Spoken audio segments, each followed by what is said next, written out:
दोस्तों, राम, लक्ष्मण, सीता और रावण के बारे में तो हर कोई जानता है, लेकिन रामायण का एक और अहम किरदार है जिसका नाम शूर्पणखा है। कहा जाता है कि अगर शूर्पणखा ना होती तो रामायण भी नहीं होती, क्योंकि रामायण का पूरा युद्ध लक्ष्मण द्वारा शूर्पणखा की नाक काटे जाने के बाद ही शुरू हुआ था। लेकिन दोस्तों, सभी राक्षस का अंत होने के बावजूद भी शूर्पणखा बची हुई थी। हालांकि रावण की मौत होने के बाद शूर्पणखा का क्या हुआ था, इस बात का कोई खास जिक्र रामायण में देखने को नहीं मिलता है। लेकिन कई इतिहासकारों का यह दावा है कि शूर्पणखा ने अपने भाई रावण की मौत के बाद इस्लाम धर्म की उत्पत्ति की थी और मक्का मदीना को बसाने वाली भी शूर्पणखा ही थी।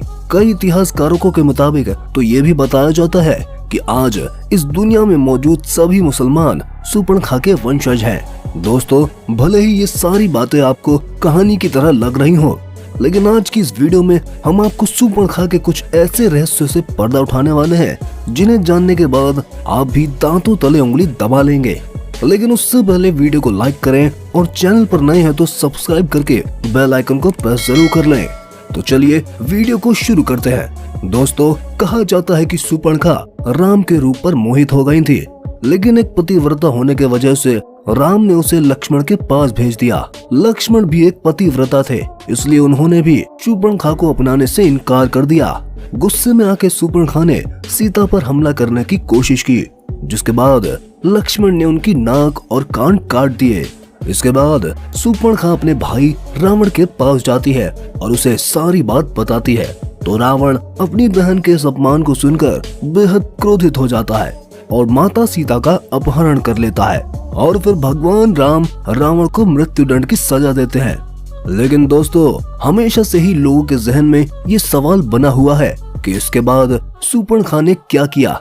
कई इतिहासकारों के मुताबिक ये बताया जाता है कि शूर्पणखा खुद को दुनिया की सबसे सुंदर स्त्री मानती थी और जब लक्ष्मण जी ने माता सीता को बचाने के लिए उसकी नाक काट दी थी तो वो अपने चेहरे को देखकर बहुत ही शर्म महसूस करती थी और नाक कटने के बाद वह हमेशा अपने चेहरे को एक काले कपड़े से छुपाकर रखती थी। शूर्पणखा को जब ये बात पता चली कि उसके सारे भाई प्रभु श्री राम के हाथों मारे जा चुके हैं, तो उसने दैत्य गुरु शुक्राचार्य के पास जाने का फैसला किया और वहां जाकर उन्हीं के आश्रम में रहने लगी। शूर्पणखा और शुक्राचार्य दोनों ही राक्षसों के वंश को आगे बढ़ाना चाहते थे, जिसके लिए शुक्राचार्य ने भगवान शिव की कठोर तपस्या की। शुक्राचार्य की इस तपस्या से प्रसन्न होकर भगवान शिव ने उन्हें असुरों के अमर होने के बजाय वरदान देने के रूप में एक शिवलिंग दिया और यह भी बताया कि जिस दिन कोई वैष्णव यानी भगवान विष्णु का अवतार या फिर कोई ऐसा भक्त जो भगवान विष्णु को सच्चे दिल से मानता हो, अगर उसने इस शिवलिंग पर गंगा जल छिड़क दिया तो उसी समय दुनिया के संपूर्ण राक्षस जाति का विनाश हो जाएगा। इसके बाद दैत्य गुरु शुक्राचार्य ने भगवान शिव के द्वारा दिए गए इस शिवलिंग को वैष्णव यानी हिंदुओं से दूर रखकर एक रेगिस्तान में स्थापित कर दिया, क्योंकि हिंदू धर्म का हर शख्स भगवान विष्णु को गुरु मानता है और ऐसे में कोई हिंदू उस शिवलिंग पर गंगाजल छिड़क देता तो दुनिया के संपूर्ण राक्षस जाति का अंत हो जाता। इसलिए शुक्राचार्य ने इस शिवलिंग को दूर ले जाकर एक रेगिस्तान में उसकी स्थापना कर दी। और दोस्तों, रेगिस्तान में जिस जगह पर शिवलिंग स्थापित किया गया था उस जगह को आज हम मक्का मदीना के नाम से जानते हैं।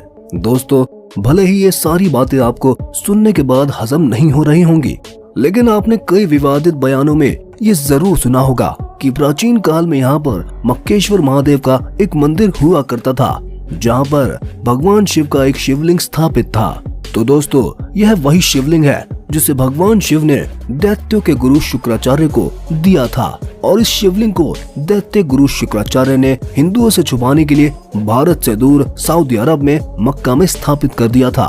शुक्राचार्य ने इस शिवलिंग को सऊदी अरब में इसलिए स्थापित किया था क्योंकि उन्हें ऐसा लगता था यह बात कभी भी किसी हिंदू को पता नहीं चलेगी और इससे राक्षसों का वंशज भी सुरक्षित रहेगा। इसके बाद शुक्राचार्य ने शिवलिंग की सुरक्षा का काम शूर्पणखा को दिया।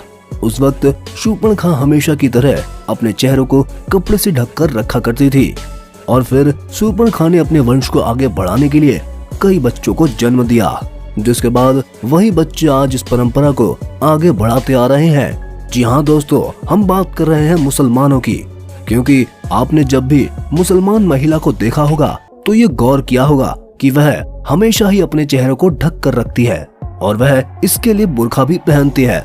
मुसलमान महिला के इन कपड़ों में केवल उनकी आंखें ही नजर आती हैं और जब नाक कटने के बाद सुपर्णखा अपने चेहरे को कपड़े से छुपा कर रखती थी तो उसकी भी सिर्फ आंखें ही नजर आती थी। मक्का मदीना के मक्केश्वर महादेव का जो शिवलिंग स्थापित किया गया था, सुपर्णखा ने वहीं पर रहना शुरू कर दिया था। कहा जाता है कि मक्का मदीना में शिवलिंग खंडित अवस्था में आज भी वहाँ पर मौजूद है। हज के समय संग असमत कहकर मुसलमान उसे ही पूजते हैं और चूमते हैं। इस संबंध में प्रख्यात प्रसिद्ध इतिहासकारक PM ओक ने अपनी पुस्तक वैदिक विश्व राष्ट्र का इतिहास में समझाया है कि मक्का और उस इलाके में इस्लाम के आने से पहले वहाँ पर मूर्ति की पूजा ही होती थी। हिंदू देवी देवताओं के मंदिर थे। गहन रिसर्च के बाद उन्होंने ये भी दावा किया कि काबा में भगवान शिव का ज्योतिर्लिंग है। पैगंबर मोहम्मद ने हमला कर मक्का की मूर्तियां तोड़ दी थी। यूनान और भारत में बहुतायत में मूर्ति पूजा की जाती है। हज करने वाले लोग काबा के पूर्वी कोने पर जुड़े हुए काले पत्थर के दर्शन को पवित्र मानते हैं, जो कि हिंदुओं का पवित्र शिवलिंग है। एक प्रसिद्ध मान्यता के अनुसार काबा में पवित्र गंगा है, जिसका निर्माण महापंडित रावण ने ही किया था। रावण शिव भक्त था। वह शिव के साथ गंगा और चंद्रमा के महत्व को समझता था और यह जानता था कि कभी भी शिव को गंगा से अलग नहीं किया जा सकता। जहाँ शिव होंगे वहाँ पवित्र गंगा की अवधारणा निश्चित ही मौजूद होती है। काबा के पास भी एक पवित्र झरना पाया जाता है। इसका पानी भी पवित्र माना जाता है। अब इस बात पर गौर करने वाली बात है कि इस स्थान पर हिंदुओं का जाना मना क्यों है। बता दें कि मक्का मदीना में केवल हिंदू ही नहीं बल्कि मुसलमान को छोड़कर किसी भी धर्म के लोगों के जाने पर प्रतिबंध लगा हुआ है। इस धर्म के लोगों का कहना है कि अल्लाह से प्यार करने वाले ही मक्का मदीना जाने के लायक हैं। अब ये सोचने वाली बात है कि कोई कैसे पहले से ही अनुमान लगा लेगा कि कौन अल्लाह से प्यार करने वाला है और कौन नहीं। लेकिन इस स्थान पर मुसलमान समुदाय को छोड़कर किसी भी अन्य धर्म के लोगों का जाना वर्जित है।